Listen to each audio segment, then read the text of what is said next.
nanti setiap semester itu minimal satu mata kuliah kalian akan dijejali hal yang sama begitu ya. Waktu itu saya katakan bahwa kalau mahasiswa teknik nuklir kalau ditelepon pagi-pagi oleh Bu Nunung subuh begitu kalau ditanya tentang apa itu radiasi alfa itu harus bisa langsung menjawab. Yang artinya memang harus paham di luar kepala gitu ya. Karena memang kalian mahasiswa teknik nuklir itu. Jadi apa yang sudah disampaikan oleh Bu Anung itu mohon maaf terpaksa saya ulangi lagi ya, supaya istilah bahasa Jawanya itu kalian makin ngelotok begitu ya. Nah, berawal dari kestabilan inti ya, karena saya yakin Bu Anung pun juga akan berawal ke sini.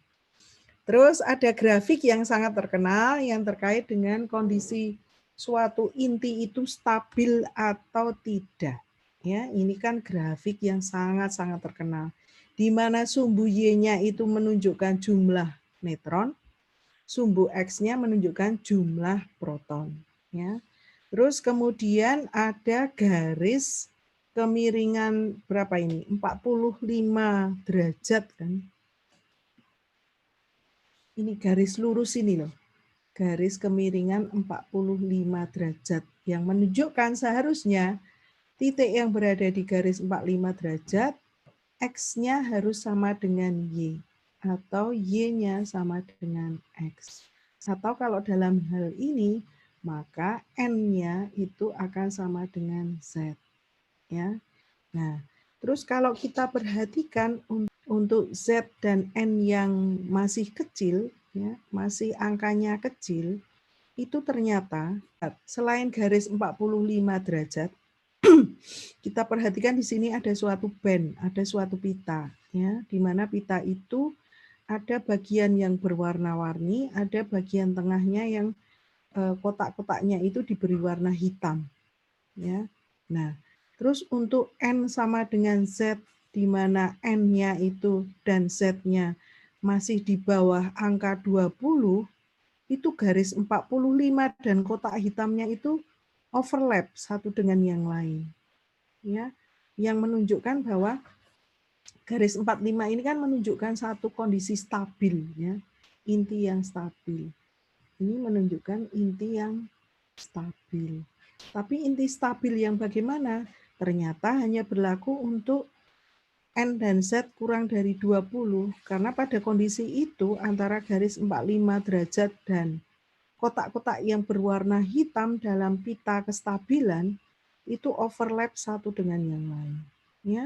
Nah, lebih dari 20 bagaimana? Bahkan ini mungkin yang lebih dari 14 saja sudah menunjukkan suatu deviasi antara kotak-kotak hitam yang berada di tengah-tengah pita kestabilan ini dengan garis kemiringan 45 derajat.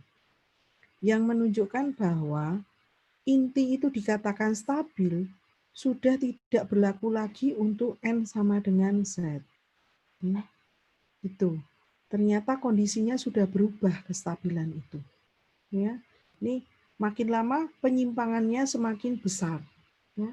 Semakin besar ke arah N-nya semakin tinggi dibandingkan Z-nya. Ya, yang menunjukkan bahwa di dalam inti atom itu jumlah neutronnya akan semakin besar dibandingkan jumlah protonnya. Gitu. Nah, terus kalau dicermati lagi, ya tadi yang hitam ini, yang berwarna hitam, kotak hitam itu menunjukkan inti stabilnya. Ya.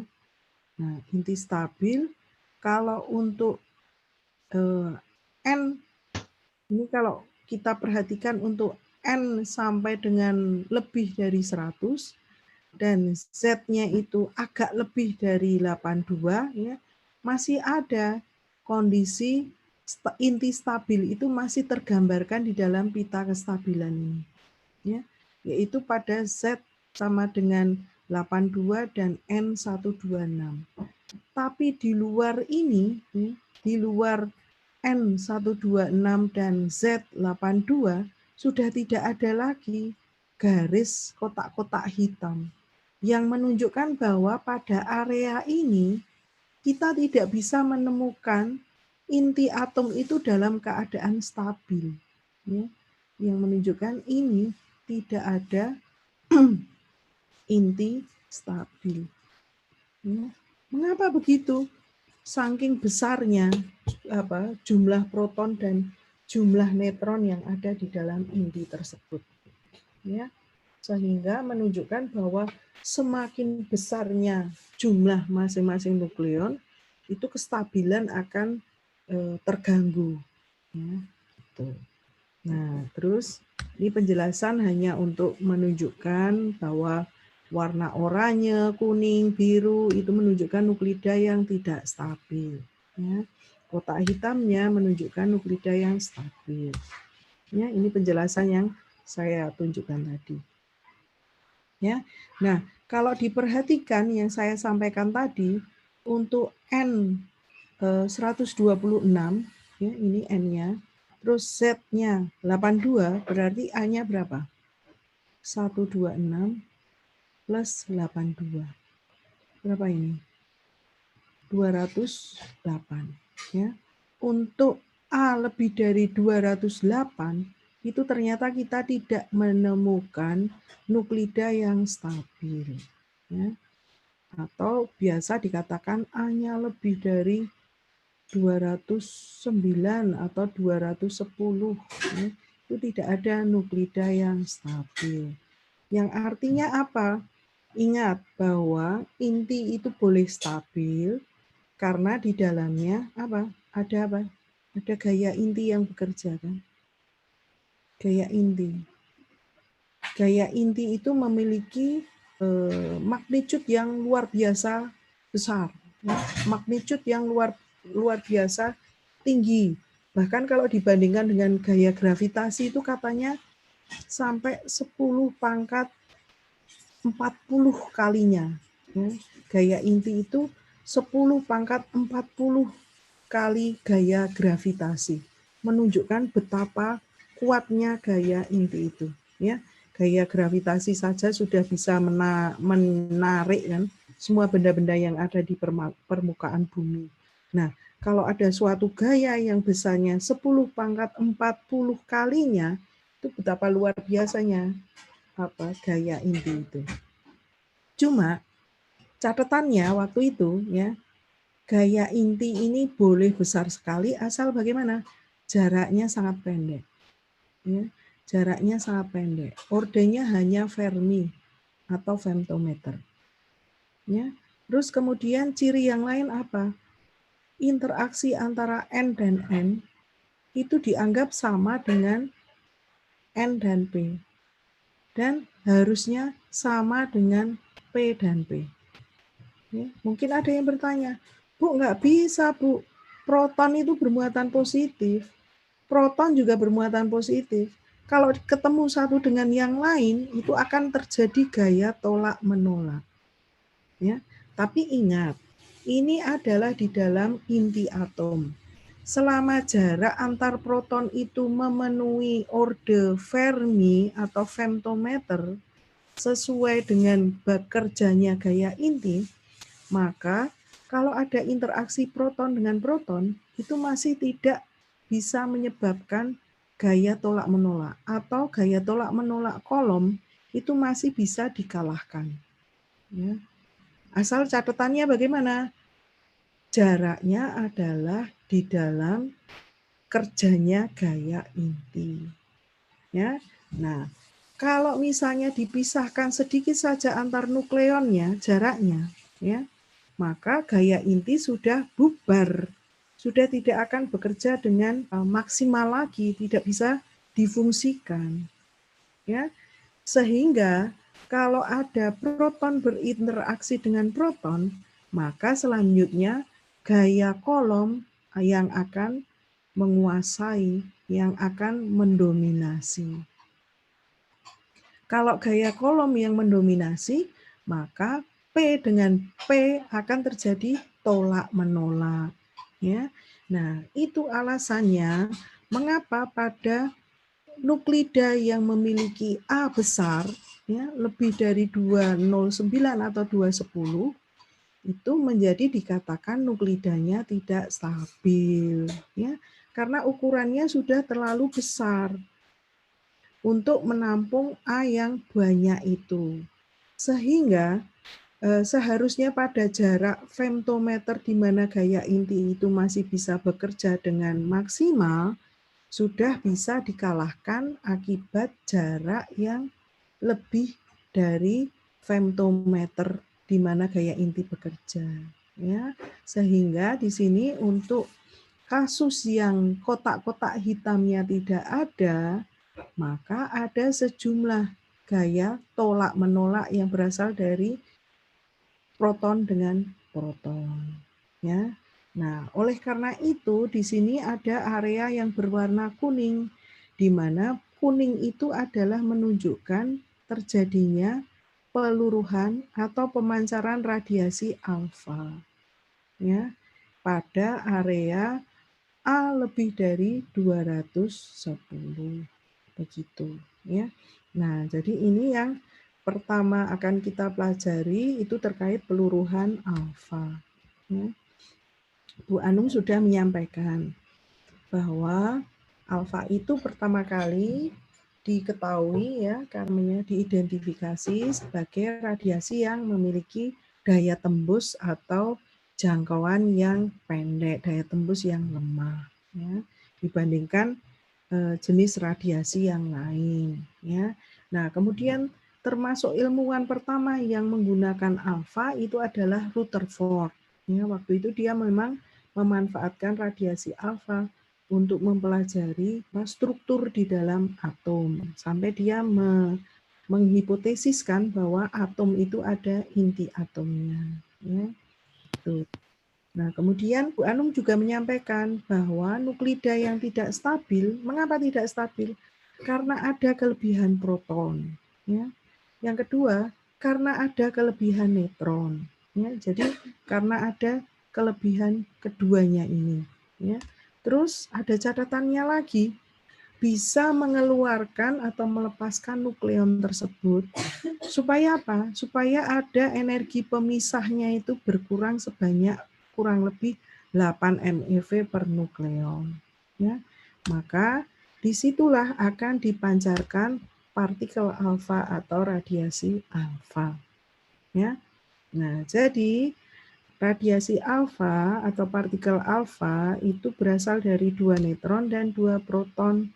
Kemudian karena ada 2 proton maka bermuatan 2 positif. Nomor masanya jumlah proton dan neutron. Ya. Terus memiliki energi ikat kira-kira 28 MeV. Ya. Kalau dibagi dengan A-nya, ya, nanti kurang lebih adalah 7 MeV per nukleon. Ya. Jadi waktu kalian belajar tentang binding energy, ya, dengan Pak Agus Arief, ada kurva untuk energi ikat rata, ya, dari nomor massa. Ya. Kalian kalau masih ingat ya, waktu belajar tentang ini kan binding energy ini, ya, di sini adalah B ratanya, ya, di sini adalah A-nya, ya. Terus pada awal itu kan ada kenaikan, ya, dengan bertambahnya A, ya. Semakin naiknya A, ini B barnya juga akan semakin bertambah, ya. Terus salah satu yang nilainya mencuat, yang apa? Yang tinggi itu adalah miliknya helium. Helium 4. Ya, helium 4. Ya. Jadi kalau diperhatikan ini neutronnya 2, protonnya 2, pasti ini adalah inti helium 4. Ya, dengan Z2, neutronnya adalah 2. Inti helium 4. Ya. Dan inti helium 4 ini terkenal atau termasuk nuklida yang sangat kompak. Maksudnya karena dia memiliki energi ikat rata yang cukup besar dibandingkan tetangga yang lainnya. Ya. Kalau kalian perhatikan nanti kurvanya itu adalah naik baru keturun, ya, miliknya litium, baru naik lagi, nanti ada turun lagi, ya, naik turun gitu, ya. Kenaikan yang pertama itu kalau saya nggak salah adalah milik helium 4, ya. yang menunjukkan bahwa nuklida ini memiliki energi ikat rata yang termasuk tinggi dibandingkan nuklida di sekitarnya. Ya, kalau nuklidanya ini memiliki energi ikat yang tinggi, ya menunjukkan kompaknya nuklida tersebut. Ya, maksudnya ya kayak kalian kompak dengan teman begitu ya. Jadi betapa solidnya kalian dengan teman begitu. Itu mirip dengan helium, inti helium 4. Ya, itu. Terus kemudian kalau suatu nuklida induk itu memancarkan partikel alfa, tentu saja nanti Z-nya akan berkurang 2, A-nya berkurang 4. Ya. Jadi kalau dituliskan di dalam suatu proses perubahan di nuklidanya, di inti atom, maka kalau ini disebut sebagai nuklida induk, ya. Terus kemudian nuklida induknya itu berada di dalam daerah di mana tidak ada kestabilan tadi ya, A-nya sudah lebih dari 209 atau 210 begitu, maka dia akan memiliki kemampuan untuk melepaskan neutron sebanyak 2, proton sebanyak 2, ya, yang tergabung di dalam inti helium 4. Ya.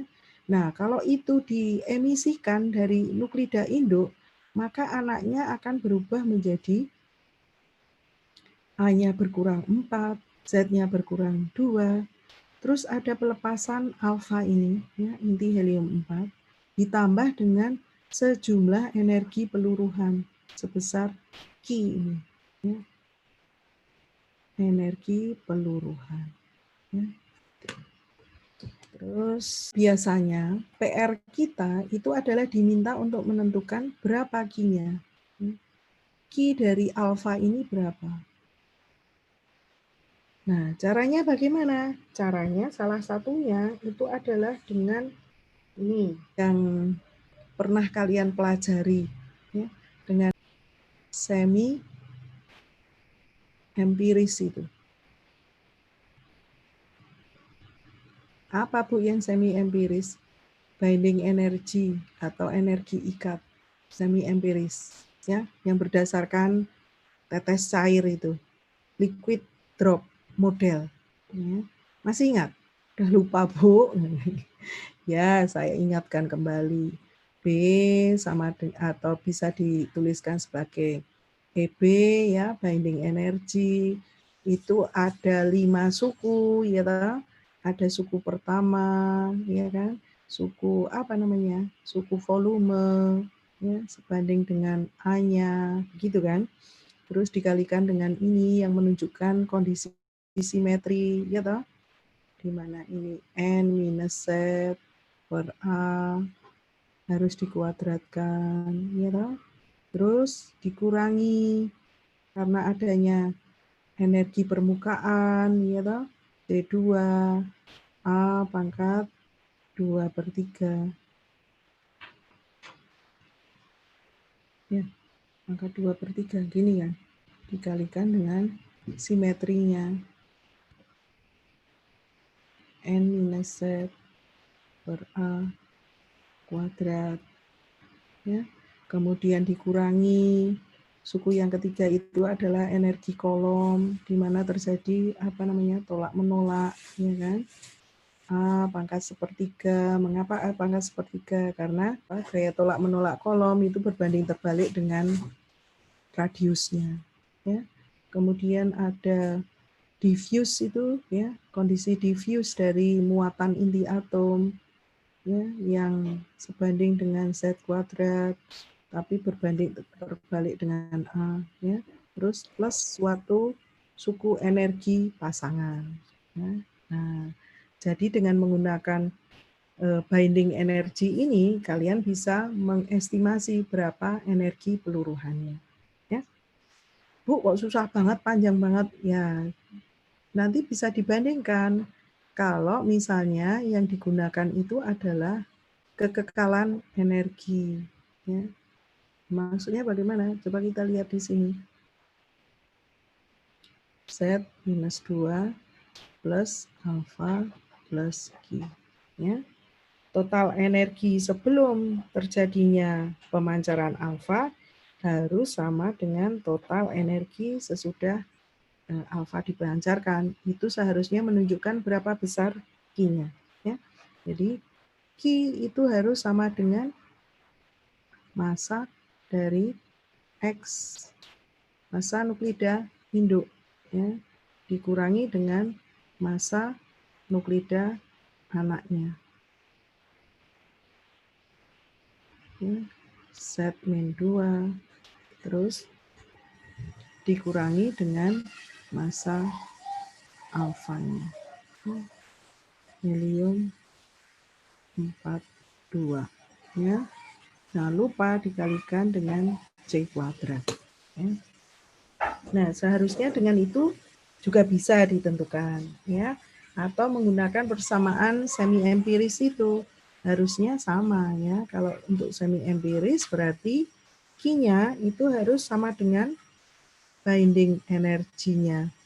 Apa? Nuklida anak, ya. Z-2 ditambah dengan binding energinya apa? Alfa, ya. Dari alfa dikurangi binding energinya nuklida induk, tuh, ya, X, A, Z. Ya, harusnya keduanya sama. Bu, kalau beda bagaimana? Beda biasanya berasal dari mass excess-nya begitu ya, atau biasanya di desimal, ya, termasuk ketelitian mau 5 angka, 6 angka itu biasanya akan berpengaruh di situ. Ya. Nah, oke. Kemudian mungkin Bu Anung juga sudah menjelaskan bahwa kalau ada suatu nuklida X kelebihan proton dan neutron, ya, maka dia akan memancarkan partikel alfa, ya. Nah, nanti ini akan berubah kan, nuklidanya sudah berubah menjadi Y, ya. Y. Nah, saya tulis di sini Y. Nah, cuma karena alfa ini termasuk yang memiliki massa besar, ya, maka yang nuklida anak yang ditinggalkan itu akan terpental, ya, dengan arah yang berlawanan dengan arah keluarnya alfa. Oke, ya. Nah, sekarang kita dari kasus ini bisa menyusun persamaan untuk mendapatkan berapa sebetulnya energi kinetik alfanya ini, ya, E alfa. EK-nya, ya, energi kinetik alfa itu berapa? Ya, berdasarkan pada ini kasus ini, ya. Nah, jadi kita gunakan sekarang kekekalan energi dan kekekalan momentum, ya, bahwa tadi dinyatakan pada awalnya, ya, misalnya saja, misalnya nuklida induknya pada awalnya adalah kondisi diam, ya, kondisi diam. Dengan demikian kita bisa menentukan momentum dari induk itu pastilah 0. Mengapa? Ya karena dia dalam keadaan diam. Ya. Nah, tapi karena dia kelebihan nukleon, maka dikeluarkan inti helium 4, nuklida anak yang ditinggalkan itu akan terpental, terjungkang ke belakang. Ya. Nah, dengan demikian, maka kita bisa, karena induknya sama dengan 0, maka apa? Momentum dari anak haruslah sama dengan momentum alfa, ya. Cuma arahnya berlawanan, ya. Dan ini bisa dinyatakan sebagai momentum begitu ya, P begitu. Ya. Nah, terus sekarang kita lihat hubungan momentum dengan energi kinetik. Ya. Kalau kita menggunakan persamaan non relativitas, ya, EK itu kan sama dengan setengah mv kuadrat, ya. Sedangkan P itu adalah M dikalikan V. Nah, kalau saya kuadratkan momentum, kita akan mendapatkan M kuadrat V kuadrat. Ya. Nah, jadi dengan demikian, kalau sekarang ini saya nyatakan sebagai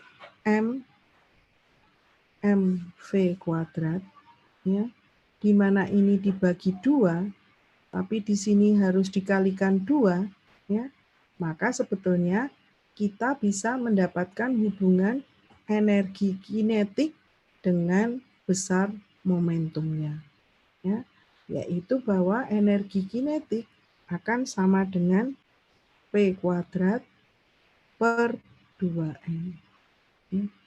Tuh. P kuadrat per 2M. Ya. Nah, dengan demikian, kalau kita susun untuk cerita dari pemancaran alfa oleh nuklida induk kemudian berubah menjadi nuklida anak, maka energi peluruhan itu harusnya sama besar dengan energi kinetik dari induk ditambah dengan energi kinetik alfa. Ya, itu. Jadi energi peluruhannya digunakan sebagai energi gerak baik oleh alfa maupun oleh nuklida anak yang terjungkang ke belakang itu. Ya.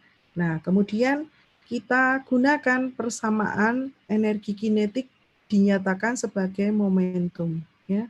Maka kita akan mendapatkan PY kuadrat per 2MY akan ditambahkan dengan P alfa kuadrat per 2 massa dari alfa. Ya, ini harus menunjukkan besarnya energi peluruhan. Ya. Nah, karena tadi sudah dinyatakan bahwa momentum Y sama dengan momentum alfa bisa dinyatakan sebagai momentum P, ya, maka di sini saya bisa menyatakan sebagai P kuadrat, ya, per 2 dikalikan dengan seper massa Y ditambah seper massa alfa. Ya. Oke. Terus kalau ditata ulang persamaannya, ya, nanti akan diperoleh bahwa Q di sini harusnya sama dengan P kuadrat per 2 massa alfa tambah massa nuklida anak dibagi massa nuklida anak kali massa alfa. Nah, sekarang dibalik, ya, nyatakan ini sebagai momentum. Kalau dinyatakan sebagai momentum, ya, maka kita punya di sini, ya, P kuadrat per 2 ini akan sama dengan Q dikalikan massa nuklida induk kali massa alfa dibagi dengan massa alfa tambah massa nuklida kok induk anak, ya, nuklida anak.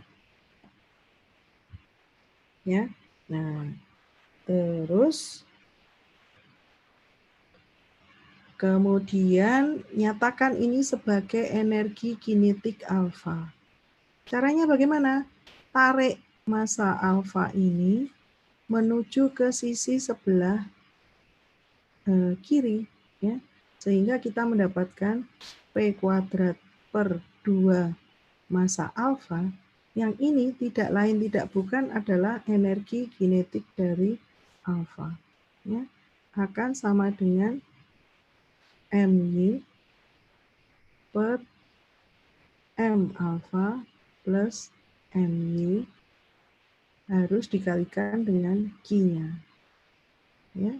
Nah, kalau setiap sisi setiap suku di sisi sebelah kanan ini saya bagi dengan massa nuklida anak, ya, maka akan saya dapatkan bahwa K alfa itu akan sama dengan 1 per 1 plus massa alfa per massa nuklida anak dikalikan Q-nya ya. Ini Q-nya di sini. Nah, terus karena tadi kita tahu bahwa A dari alfa ya, nomor massa alfa itu adalah 4 ya. Maka kalau kita masukkan ke dalam sini ya, dalam persamaan ini tadi ya, maka nanti kita akan dapatkan bahwa energi kinetik alfa itu akan menjadi 1 plus 4 per A minus 4. Ya, ini nomor massa dari nuklida anak, ya kan? Terus kalau ditarik ke atas, ya berarti nanti akan kita peroleh Q A minus 4, ya, per berapa ini? 4 plus A minus 4. Ya. Atau kita akan dapatkan bahwa K alfa itu adalah Q 1 minus 4 per A. Ya. Nah, kalau sekarang terapkan misalnya, ya, misalnya untuk A sama dengan 200, untuk nomor massa 200, ya, berapakah energi alfanya? Energi alfanya nanti akan ketemu Q 1 minus 4 per 200. Ya, atau menjadi Q 49 per 50. Ya. Jadi artinya apa? Artinya adalah bahwa 98% energi peluruhan itu digunakan sebagai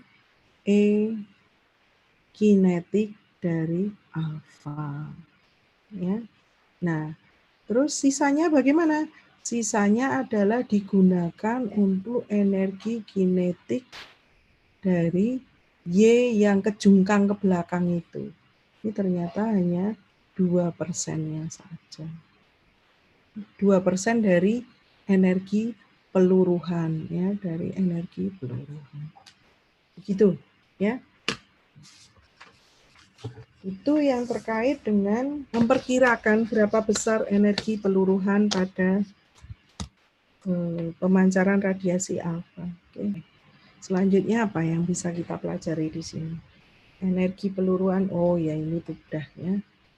Ini udah tadi ya, recoil energinya itu. Nah ini ya, bahwa dikatakan energi partikel alfa itu bisa memiliki rentang yang cukup besar ya, 1,8 MeV sampai 11,7 MeV ya. Tapi sebagian besar energinya berkisar antara ini 4 sampai 9 MeV. Ya. Nah, beberapa contoh dari peluruhan partikel alfa itu sudah disampaikan oleh Bu Anung, banyak sekali contohnya ya. Nah, nanti bisa dicermati terus dengan menggunakan persamaan yang tadi, itu kalian bisa memperkirakan berapa besar Q alfa pada masing-masing peluruhan alfanya ini. Ya, gitu. Dicoba untuk dihitung ya. Mau menggunakan semi empiris liquid drop boleh. Mau menggunakan kekekalan energi yang berdasarkan massa dari nuklida juga boleh ya. Berarti kalau menggunakan kekekalan itu, kalian ingat bahwa massa nuklida itu bisa didekati dengan besarnya A, nomor massa, ya toh? Tapi yang dikoreksi dengan apa? Mass excess-nya. Ya. Mass excess-nya dari mana? Dari chart of nuclide misalnya, yang keluaran dari IAEA itu. Ya, itu bisa. Atau menggunakan textbook bagian appendix dari berbagai macam textbook. Itu bisa, ya. Oke. Terus selanjutnya, ini contoh skema peluruhannya ya, karena biasanya ya, ini digambarkan dalam sumbu X. Sumbu X-nya itu adalah menunjukkan Z-nya, sedangkan sumbu Y itu adalah menunjukkan tingkat energinya, ya, Y-nya itu adalah energi. Maka menunjukkan atau menggambarkan skema peluruhan alfa itu karena induknya itu biasanya memiliki Z sebesar Z, tapi begitu memancarkan alfa akan berkurang sebesar 2. Ya, makanya panahnya adalah ke arah kiri. Ya, panahnya ke kiri. Menuju ke Z yang kurang dari 2. Begitu.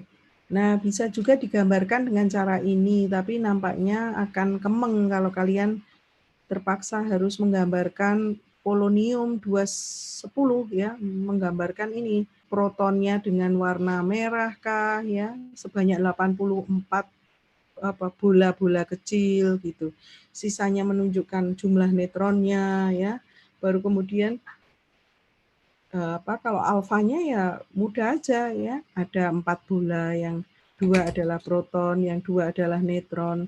Tapi untuk menggambarkan nuklida anaknya ya kemeng juga, karena di sini harus ada 206 bola ya. Nah, nggak perlulah menggambarkan seperti ini.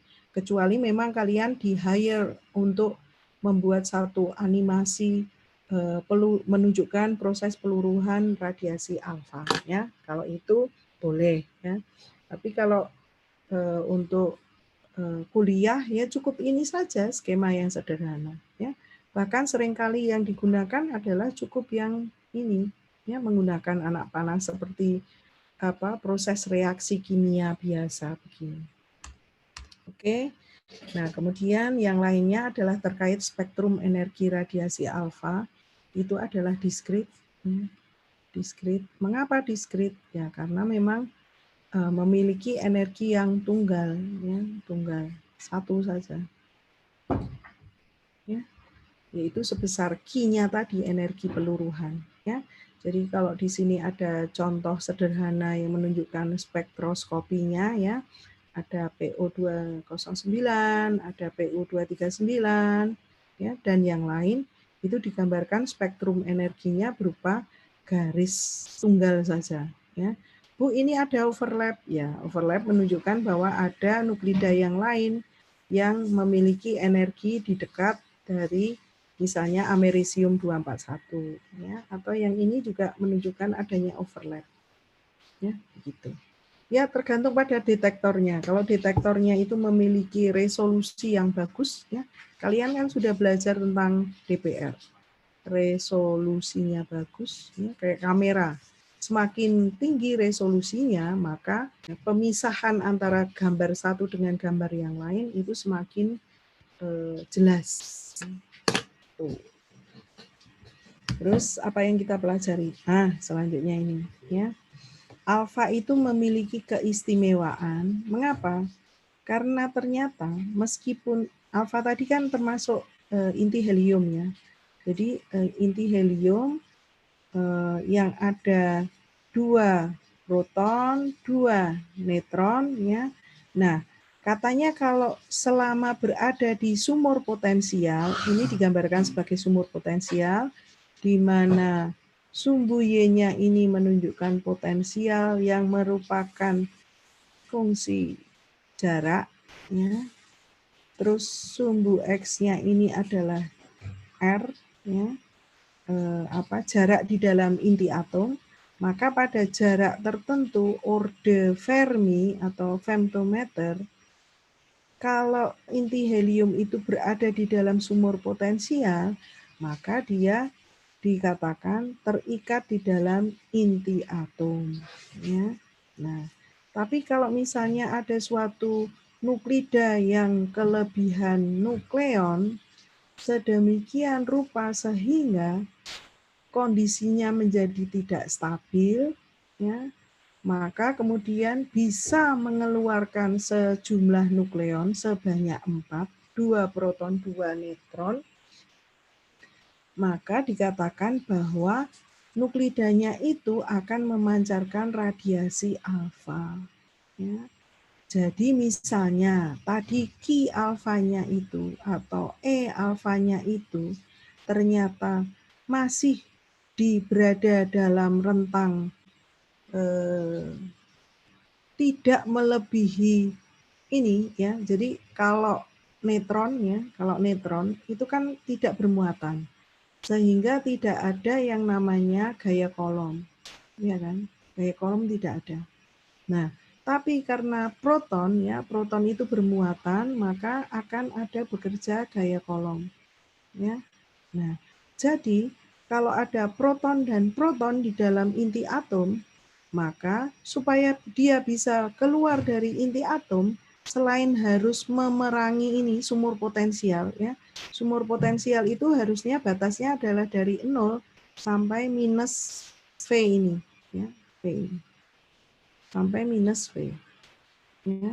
Nah, kalau di atas dari sumur potensial ini bagaimana? Biasanya berlaku untuk partikel yang bermuatan. Kalau misalnya ada partikel bermuatan yang berada di dalam inti atom, mencoba keluar dari sumur potensial, keluar dari inti atom, maka selain gaya inti itu kan yang bagian ini, bagian dari 0 sampai minus V, ini adalah gaya inti. Ya. Nah, di atasnya itu harus bisa melawan yang disebut sebagai penghalang kolom. Penghalang kolom. Ya, penghalang kolom. Dan ini hanya berlaku untuk partikel yang memiliki interaksi secara kolom, ya, secara muatan yang bermuatan. Ya. Nah, kalau neutron bagaimana? Neutron sumur potensialnya hanya berhenti sampai di sini, ya. Terus setelah itu ya mendatar begini saja, ya. Jadi kalau neutron itu seharusnya sumur potensialnya digambarkan ya cuma begini saja. Ini adalah V, yang ini R. Ya. R. Ya. Ini adalah untuk neutron. Kalau untuk proton, proton harus menggambarkan satu barrier lagi. Ya. Penghalang. Ya. Barrier. Namanya jadi aneh-aneh. Barrier. Ya. Sebesar apa? Ya, sebesar tinggi dari penghalangnya, barriernya ini. Ya. Kalau dalam kasus ini, ada B ini yang menunjukkan tinggi dari penghalangnya. Satuannya apa, Bu? Satuannya sama dengan potensia, ya, satuan dari energi. Ya. Nah, barriernya ini terbentuk akibat apa? Ya, akibat adanya ini kolom, ya. Jadi disebut sebagai penghalang kolom. Ya. Nah, jadi kalau misalnya tadi inti helium 4 itu terdiri dari 2 neutron, 2 proton, sebetulnya kalau tidak ada protonnya, neutronnya, ya udah, dia bisa lompat ke sini aman, bisa bablas, lepas dari inti atomnya. Ya.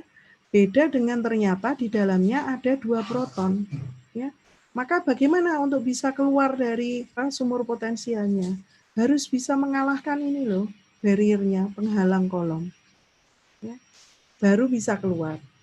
Itu secara klasik. Ya. Secara fisika klasik, maka energi alfa, energi peluruhannya harus bisa melebihi B ini. Ya. Jadi Q-nya harus lebih dari B. Atau E alfanya itu harus lebih dari B ini. Ya, gitu. Baru dia bisa keluar dari inti atomnya. Kalau kurang bagaimana? Kurang harusnya inti helium 4-nya itu harus duduk manis di dalam rumah. Nggak boleh keluar dari rumah. Itu pendapat fisika klasik. Tapi secara fisika modern, dengan kita belajar mekanika kuantum, itu ternyata ada kemungkinan alfanya ini, ya, radiasi alfa, meskipun energinya itu kurang dari, bahkan lebih kecil ya, jauh lebih kecil dari penghalang kolomnya, ternyata dia masih bisa keluar dari inti atom. Dengan cara apa? dengan cara dia nerabas, menerobos penghalang kolomnya. Kok begitu, Bu? Iya, bisa keluar dari ini. Tapi ini partikel, Bu. Ini adalah penghalang. Ingat bahwa pada saat kita belajar tentang dualisme, ya, gelombang cahaya itu atau gelombang elektromagnetik bisa memiliki sifat seperti partikel yang dibuktikan dengan efek fotolistrik, ya kan? Hamburan Compton, produksi pasangan, begitu. Dan sebaliknya, bahwa partikel itu bisa memiliki sifat seperti gelombang, ya, yang dibuktikan oleh Davison-Germer dengan adanya difraksi elektron, gitu, ya. Nah, jadi di sini partikelnya adalah memiliki sifat seperti gelombang, ya. Nah, karena memiliki sifat seperti gelombang, maka ada kemungkinan, ada probabilitas, kebolehjadian dia nerobos penghalang kolomnya, terus lepas menjadi partikel yang bebas berada di luar dari inti atomnya. Ya, gitu. Nah, sekarang kita ya terpaksa balik lagi ke elemen kuantum dulu ya, untuk bisa memahami tentang efek tunneling atau tunneling effect, penerobosan, ya, penerobosan dari penghalang. Ya, jadi waktu kita belajar tentang elemen kuantum itu kan ada ini tau, ya, ada penghalang begini ya, ada penghalang di mana penghalangnya ini memiliki tinggi berapa? V0 begitu ya, sebut saja sebagai V0 ya. Nah kemudian kalau ada partikel yang berasal dari arah kiri menuju ke kanan ya, menuju ke X ya, ini adalah X-nya ya, sebut saja sebagai X. Maka kalau secara klasik seharusnya partikel ini nemui penghalang, maka dia akan terpental, membal ya, terrefleksikan ya, balik ke arah lawannya, yaitu dari kanan ke kiri. Kalau partikelnya dari kiri menuju ke kanan. Ya. Ini secara klasik. Nah, kalau secara kuantum, secara modern, ternyata memang ada sebagian besar itu yang balik ke arah kiri, tapi ternyata ada kemungkinan itu yang robos penghalangnya ini. Terus jalan ke sebalik dari penghalangnya. Ya. Nah, jadi kalau dimisalkan ya, energi yang dimiliki oleh partikel itu sebesar E begini ya. Terus kemudian lebar dari penghalangnya itu sebut saja sebagai A, ya, lebarnya sebesar A. Ya, di mana di sini titiknya itu adalah X sama dengan 0 misalnya ya. Yang di sini sebut saja X-nya berarti sama dengan minus X, minus A. Ya. Kok minus, Bu? Ya nggak apa-apa, minus A. Ya. Nah, maka kemudian kita di sini memiliki 3 daerah. Daerah pertama adalah yang di kiri dari X sama dengan minus A. Daerah yang kedua itu adalah penghalangnya. Daerah yang ketiga itu adalah daerah lebih dari X sama dengan 0. Ya, lebih dari itu. Nah, ya udah kita pakai persamaan Schrödinger ya, ketemu lagi dengan Schrödinger ya nggak apa-apa ya. Kita lihat untuk daerah 1, tulis dulu ya, ingatkan kembali Schrödinger H² per 2M ya, D2C dx kuadrat ya kan, plus Vx kalikan C harus sama dengan E dikalikan C. Ya. Nah, untuk daerah 1 ternyata V-nya, Vx-nya berapa? Vx-nya sama dengan 0. Ya. Nah, karena sama dengan 0, maka yang suku ini Tidak ada karena sama dengan 0. Maka kita bisa tata ulang persamaan Schrödingernya menjadi D2C dx kuadrat harus sama dengan berapa ini? Minus 2n E per H bar kuadrat C. Tuh. Misalkan saja yang ini saya anggap sebagai suatu parameter yang diberi nama K kuadrat, ya, K kuadrat, K huruf kecil begitu, ya. Maka di sini kita bisa mendapatkan bahwa D2C dx kuadrat sama dengan minus K kuadrat C. Ya, penyelesaiannya bagaimana? Penyelesaiannya sudah sangat familiar. Ini adalah PD ordinary, ya. Persamaan diferensial ordinary. Sehingga penyelesaiannya adalah kita peroleh si daerah 1 itu adalah harusnya mengandung E pangkat I KX. Kok ada I-nya, Bu? Ya iya, karena ini kan muncul imajinernya, bilangan imajiner. Ya. Dan harus mengandung E pangkat minus I KX. Ya. Nah, tapi harus ada suatu konstanta, ya, yaitu sebut saja sebagai A, dan ternyata harus linier antara suku yang satu dengan suku yang lain, maka harus ditambah dengan B, suatu konstanta, kalikan E pangkat itu. Ya. Nah, itu adalah daerah 1. Nah, kemudian daerah yang mirip adalah dimiliki oleh daerah 3. Ya. Nggak apa-apa ya belajar lagi tentang elemen kuantum. Karena ini nanti kita akan menuju ke tunnelingnya, efek tunnelingnya. Ya. Sekarang ke daerah 3. Ya.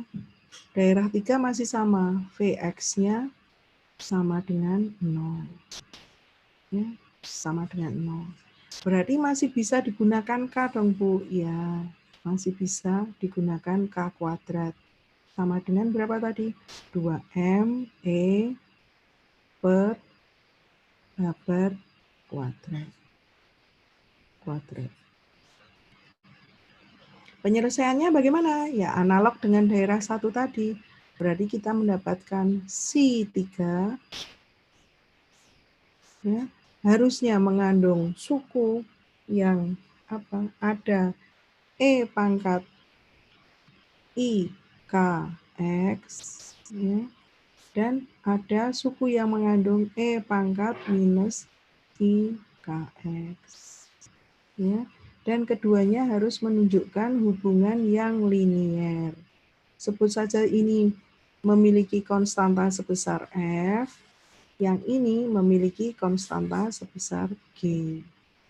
Ya, itu. Nah, sekarang kita perhatikan di sini. Ya, untuk ada suku E pangkat I KX, ya, yang positif dan ada yang negatif. Ini artinya apa? Ya, ternyata eksponensial yang pangkat positif itu menjelaskan bahwa partikelnya itu bergerak dari kiri menuju ke kanan. Ya, itu.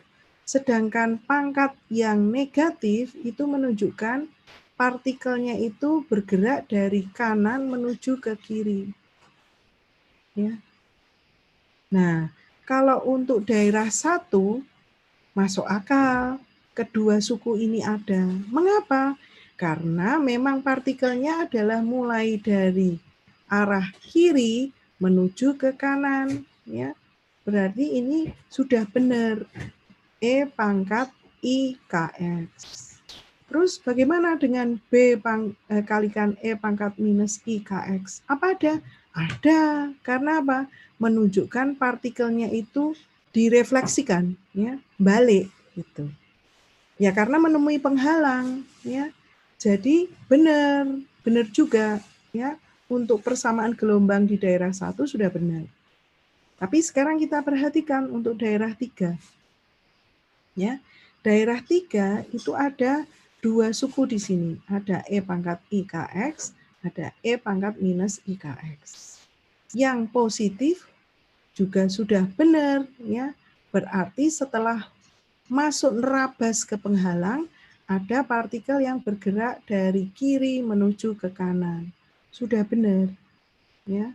Tapi suku yang terakhir ini menjadi tanda tanya. Mengapa? Karena setelah dari melewati penghalang ini nggak ada apa-apa, ya.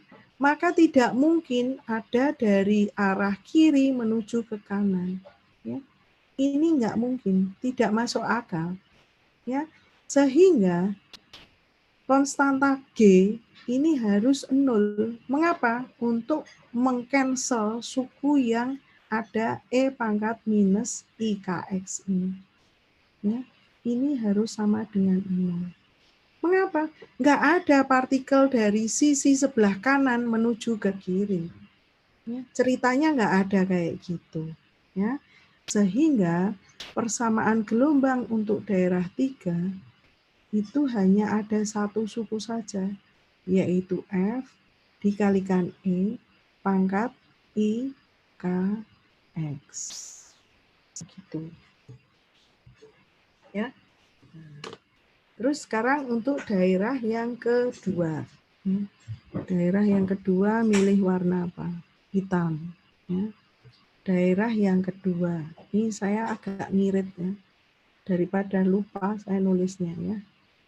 Daerah yang kedua di sini Vx-nya harus sebesar penghalangnya, yaitu V0. Ya. Maka persamaan Schrödinger-nya tidak boleh V-nya itu sebesar 0. Ya, karena ada nilai V0-nya. Ya, V0 C sama dengan E dikalikan C. Ya. Nah, terus kemudian dipindah saja, ya.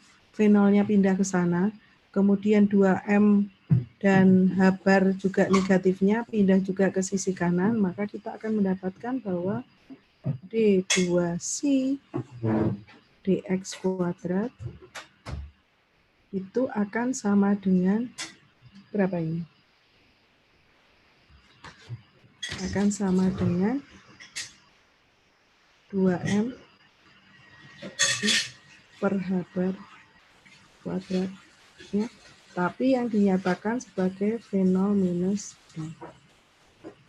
Ya, minusnya digunakan untuk memindah antara V0 dan E. Ya, terus seharusnya D2C dx kuadrat ya kan sama dengan minus 2M per H bar kuadrat E minus V0.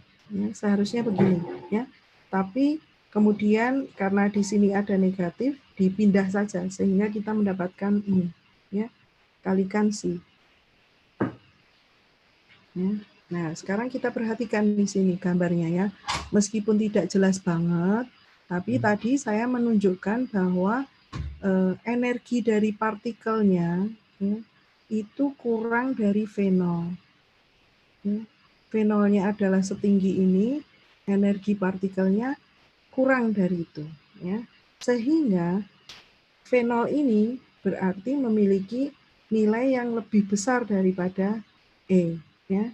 Dengan demikian, suku yang V0 minus E itu selalu bernilai positif.